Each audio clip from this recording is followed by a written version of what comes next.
আসসালামু আলাইকুম, সবাই কেমন আছেন? আপনাদেরকে একটা জরুরি মেসেজ দেওয়ার জন্য আসছি। ভিডিও শুরু করার আগেই বলতেছি, এই ভিডিওটা বেশি বেশি শেয়ার চাই, প্রত্যেকটা ছাত্রছাত্রীর কাছে জানে এই ভিডিওটা পৌঁছায়। খুবই গুরুত্বপূর্ণ কথা নিয়ে আসছি, ঠিক আছে? আজকে আমরা দেখছি যে শেখ হাসিনা বাংলাদেশ ছেড়ে ভেগেছে দুপুর 1টা বাজে। আমাদের জন্য খুবই খুশির সংবাদ এটা, কিন্তু ততটাই দুঃখের সংবাদ।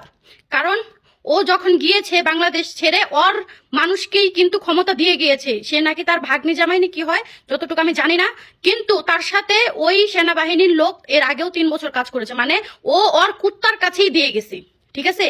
ও ওর মানুষের কাছেই ক্ষমতা দিয়ে গেছে। তোমাদের ছাত্র ছাত্রীদেরকে একটা অনুরোধ জানাচ্ছি, বোন আমার, ভাইয়েরা আমার, বোনেরা আমার, যুদ্ধ যখন করেছো, দেশ স্বাধীন না করে তোমরা মাঠ থেকে উঠবে না। তোমাদেরকে হাজারবার আমি অনুরোধ করতেছি, আমরা যেমন বিদেশ থেকে রিমিটেন্স যোদ্ধারা যুদ্ধ করতেছি তোমাদেরকে স্বাধীনতা দেওয়ার জন্য, তোমরাও একটু চেষ্টা করো। এত দূর এগিয়েছো, এত দূর, আমরা যেহেতু অশিক্ষিত আমাদেরকে বলেই দিছে, শেষমেশ মূর্খর মতো কাজ করো না আমার বোন আমার, ভাই আমার। মাঠ থেকে উঠো না, যে পর্যন্ত আমরা যোগ্য সরকার না পাইতেছি, যোগ্য একজন নেত্রী না পাইতেছি যে ওই শেখ হাসিনার চেয়ারে বসছে, ওই পর্যন্ত মাঠ থেকে উঠবা না। খোদার কসম করে বলতেছি, এখন যদি সেনাবাহিনীদের কথা শুনে নিজেদেরকে গুটিয়ে নাও, নিজেদেরকে গুটিয়ে নিয়ে ঘরে ফিরে যাও, খোদার কসম খুঁজে খুঁজে মারবে, খুঁজে খুঁজে মারবে। যেই পুলিশের কাছে আমরা সেফ না, যেই পুলিশরা প্রত্যেকটা মায়ের বুক খালি করছে, যেই পুলিশরা আজকে আমাদের ভাইদের বুকে গুলি করছে, যে আমার বোনদের বুকে গুলি করছে, এত রক্তারক্তি ঘটাইছে, সেই সেনাবাহিনীর কথায় আমরা কিভাবে ঘরে ফিরে যাব? ঘরে ফিরে যাওয়া যাবে না, মানে যাবেই না।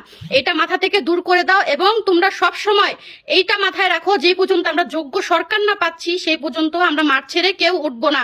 ওরা হচ্ছে শেখ হাসিনার দালাল, শেখ হাসিনার কুত্তা, শেখ হাসিনার পালা কুত্তা, ওদের কাছে দেশকে দিয়ে গেছে। তার মানে বুঝতেছো, ও ওয়ার্নিং দিয়ে গেছে যে তোরা একদম গণহত্যা চালায় দেশকে একটা উচ্ছেদ করে ফেল। ওদের কাছে ক্ষমতা দেওয়ার একটাই কারণ, মানে আমি আমার অ্যাসিস্ট্যান্টকে ক্ষমতা দিছি যে আমার জীবন আগে বাঁচাই, তাই সে লুকিয়ে গেছে, সে পালাইয়া গেছে। আবার যদি আমাদেরকে দেশে ফিরে দেয়, বারবার তো আর মানুষ রাস্তায় বের হবে না, বারবার তো এই যুদ্ধ করবে না, বারবার তো মাদের বুক খালি করবে না, বারবার তো রক্তে রক্ত তো করবে না, তাই না? তাই ও চলে গেছে যে তুই আগে শান্ত কর, ঠিক আছে? ওর কুত্তা বিলের কাছেই এই সমস্যাটা দিয়ে গেছে, এই ক্ষমতাটা দিয়ে গেছে যে তোরা দেশটাকে শান্ত কর, সবাই ঘরে ফিরে যাক, সবাই তোদের কথাটা মেনে নিক, তারপরে দেখবা দেশ শান্তি হলে এই শেখ হাসিনা আবার ফিরে আসবে, আবার সবার উপরে হুকুমত চালাবে, আবার এরকম গণহত্যা চালাবে, আবার মানুষ খুঁজে খুঁজে মারবে। বোনরা আমার, ভাইরা আমার, তোদের কাছে আন্তরিক ভাবে আমি অনুরোধ করতেছি, যেহেতু যুদ্ধ শুরু করছিস, যুদ্ধ শেষ করিস না সহজে। এই মাঠ থেকে ততক্ষণ উঠিস না যতক্ষণ আমাদের একজন যোগ্য নেত্রী না পাচ্ছি, যোগ্য সরকার না পাচ্ছি, যোগ্য সরকার চ্যানেলে আমরা দেখতে না পাচ্ছি, সেই পর্যন্ত এখান থেকে উঠিস না। তোদের কাছে একটাই অনুরোধ, একটাই আবেদন, এই ভিডিওটা আমি কোনো ভিডিও শেয়ার করতে বলি নাই, কিন্তু এই ভিডিওটা প্রত্যেকটা ছাত্র ছাত্রীর কাছে ছড়িয়ে দে, প্রত্যেকটা মানুষের কাছে ছড়িয়ে দে, প্রত্যেকটা প্রবাসীর কাছে ছড়িয়ে দে। আর প্রবাসীদের জন্য মেসেজ, ভাইরা আমার, বোনেরা আমার, এই পর্যন্ত আমরা যুদ্ধ করছি, রিমিটেন্স বন্ধ রাখছি, আগামীতেও রাখি। আপনাদের কাছে করজোর অনুরোধ করতেছি, হাত জোর করে অনুরোধ করতেছি, যে এই পর্যন্ত আমরা যোগ্য সরকার না পাই ওই পর্যন্ত বাংলাদেশের রিমিটেন্স কেউ দিবেন না। রিমিটেন্স যেহেতু বন্ধ আছে, আমরা যোগ্য নেত্রী এবং যোগ্য সরকার পাওয়ার পরেই রিমিটেন্স দেব।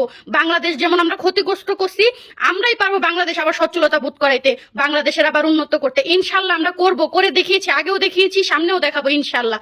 আমরা রিমিটেন্স না দিই, আগামী যত দিন আমরা নতুন সরকার না পাচ্ছি, নতুন যোগ্য সরকার চেহারা না দেখছি, ওই পর্যন্ত আমরা কেউ রিমিটেন্স দিব না। একদম লকডাউন। ভাইরা আমার, বোনেরা আমার, সবার কাছে একটাই অনুরোধ, এই ভিডিওটা বেশি বেশি শেয়ার করে দাও। এই ভিডিওটা খুবই জরুরি, খুবই জরুরি, সবার জন্য বেশি বেশি শেয়ার করে দাও, সবার কাছে এই ভিডিওটা পৌঁছে দাও। আল্লাহ হাফেজ, সবাই ভালো থাকবেন।